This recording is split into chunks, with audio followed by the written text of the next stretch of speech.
Hello friends, स्वागत है आपका एक बार फिर से आपके अपने लीगल चैनल सोच पर प्रहार में। मैं हूं एडवोकेट सनी शर्मा।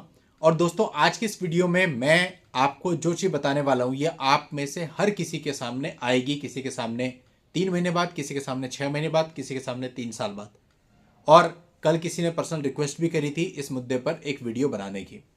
देखो, भले ही आपके केस में कुछ भी चल रहा हो, भले ही आपके केस की परिस्थितियां कुछ भी हों, या तो शुरुआत में, या 3 महीने बाद, या 6 महीने बाद, कभी ना कभी आकर के एक एमिकेबल सेटलमेंट बनेगा। जब कभी भी ये केसेज आपके खत्म होंगे, 90% मामलों में ये केवल एमिकेबल सेटलमेंट से ही खत्म होते हैं। ऐसे बहुत ही कम मामले होते हैं जो कि पूरे जजमेंट पे जाकर के खत्म हो। और अगर वो मामले हैं तो वो आपको दिखेगा ही 15 साल 20 साल वाले होते हैं। तो वहां तक आदमी नहीं जाना चाहता। आज के समय पे दोनों ही पार्टीज बाहर आना चाहती हैं। अब यहां दोस्तों एक बहुत ही इंपॉर्टेंट प्रश्न है। पहले मैं आपको मामले के फैक्ट्स बता देता हूं, तब आप अच्छे से कनेक्ट कर पाओगे।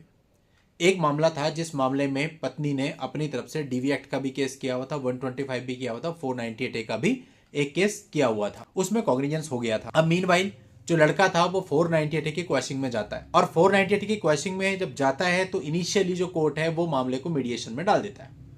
अब दोनों पक्षकारों का मीडिएशन होता है और दोनों पक्षकार एक अमाउंट पर एग्री हो जाते हैं। वो अमाउंट फिक्स हो जाती है और वहां पे मेंशन हो जाता है हाईकोर्ट में, मीडिएशन में जो उनका एमओयू बनता है कि इतने दिनों के अंतर्गत ये म्यूचुअल डाइवोर्स फाइल करेंगे और जो लड़की है वो अपने केसेज को वापस लेगी। अब दोस्तों, म्यूचुअल डाइवोर्स फाइल हो जाता है।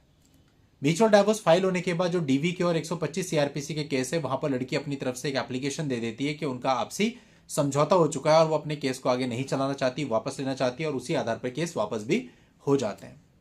लेकिन दोस्तों, 498A में लड़का कभी अपियर नहीं हुआ है, वो सीधा क्वेश्चनिंग में आया था। अब लड़के का यहां पर यह कहना था कि साहब मेरे को मिसगाइड किया जा रहा है या कुछ और, आप मुझे बताओ। तो लड़के का यह कहना था कि साहब अभी कई सारे लोग मुझे कह रहे हैं कि आप नीचे जाओ, नीचे अपनी बेल कराओ, बेल कराने के बाद लड़की के बयान पलटेंगे, उसके बाद जजमेंट आएगा, आप एक्विटल हो जाओगे, जो नीचे से केस को खत्म कराने का तरीका होता है। अब दोस्तों, यहां पर हमारा उनको पहला सजेशन तो यह था कि जब आप ऑलरेडी क्वेश्चनिंग में जा रखे हैं और उसी क्वेश्चनिंग के केस में आपका एमओयू हुआ, आपसे समझौता हुआ, तो हाईकोर्ट सिंपली उसी केस के बेस पे आपके इस केस को क्वैश कर देगा और वो ऑर्डर नीचे वाली कोर्ट में जाएगा, नीचे वाली कोर्ट से अपने आप ही खत्म हो जाएगा।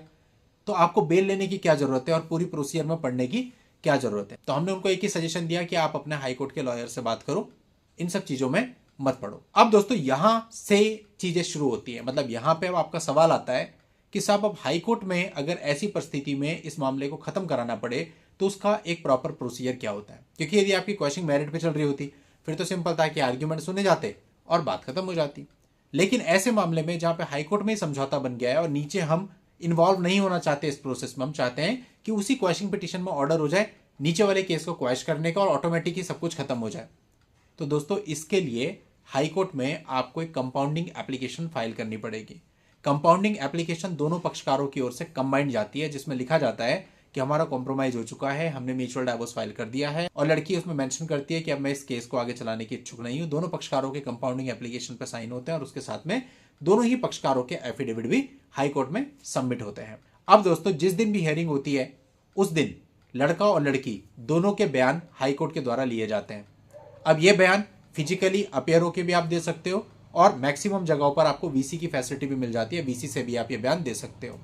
यानी हाईकोर्ट दोनों पक्षकारों का बयान लेगा और बयान लेने के बाद जो आपकी क्वेश्चनिंग की पिटीशन है उसी पिटीशन में on the basis of compromise questioning के लिए ऑर्डर कर देगा कि जो केस है क्वैश कर दिया जाए। उसी ऑर्डर की कॉपी नीचे वाली कोर्ट में जाएगी और नीचे वाली कोर्ट में आपको जाने की भी जरूरत नहीं है, वो केस ऑटोमेटिक ही क्वैश हो जाएगा और कुछ दिनों के बाद ऑनलाइन स्टेटस आप चेक कर लोगे, वहां लिखा हुआ आ जाएगा केस डिस्पोज्ड ऑफ।